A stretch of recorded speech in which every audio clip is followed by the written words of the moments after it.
சொப்பன தரிசனங்களை அவர்கள் தரிசனமாக அநேகர்கள் ஏற்றுக்கொள்வது இல்லை.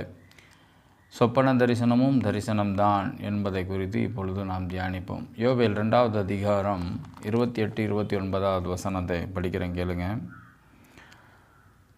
நான் மாம்சமான யாவர் மேலும் என் ஆவியை ஊற்றுவேன். அப்பொழுது உங்கள் குமாரரும் உங்கள் குமாரத்திகளும் தீர்க்க தரிசனம் சொல்வார்கள்.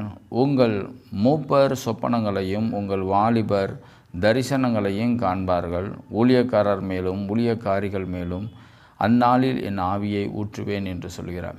அப்போ இந்த இடத்துல தரிசனத்தின் ஒரு பகுதி சொப்பன தரிசனம் என்று சொல்லப்படுகிறது. நான் முன்பே சொல்லியிருக்கிறேன், தரிசனங்களில் 7 விதமாக காணப்படுகிறது. அதில் சொப்பன தரிசனமும் ஒன்று என்று. எனவே சொப்பன தரிசனத்தை அநேகர்கள் அது ஒரு அலட்சியமாக எண்ணுவார்கள். நான் ஜெபிக்கின்ற வேளைகளில் தேவன் எனக்கு தரிசனமாக வார்த்தையினாலோ முகமுகமாகவோ பேசினால் நலமாக இருக்கும் என்ற எண்ணங்கள் தான் அதிகமான மனிதர்களுக்கு, அதிகமான விசுவாச பிள்ளைகளுக்கு, ஊழியக்காரர்களுக்கு இருக்கும்.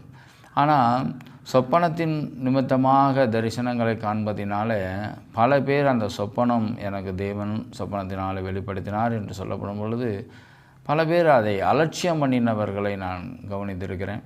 இன்னும் அந்த சொப்பனம் கண்டவர்களே சில வேளைகளில் அலட்சியம் பண்ணினதை பார்த்துருக்கேன். ஏன் நான் கூட சில வேளைகளில் சொப்பனங்கள் வரும் பொழுது அதை அடுத்த நாளில் அந்த சொப்பனங்கள் மறந்து போவதோ அல்லது அந்த சொப்பனங்கள் குறித்து சரியான ஒரு புரிதல் இல்லாமல் இருக்கப்படும் பொழுது அதை அலட்சியம் பண்ணுகிறது அல்லது அதை தட்டி கழிக்கின்ற ஒரு மனநிலைகள் ஏற்பட்டது கூட உண்டு. எனவே சொப்பனமும் தரிசனம்தான் என்பதை சரியான முறைகளில் உணர்வது நமக்கு அவசியம். முதலாவது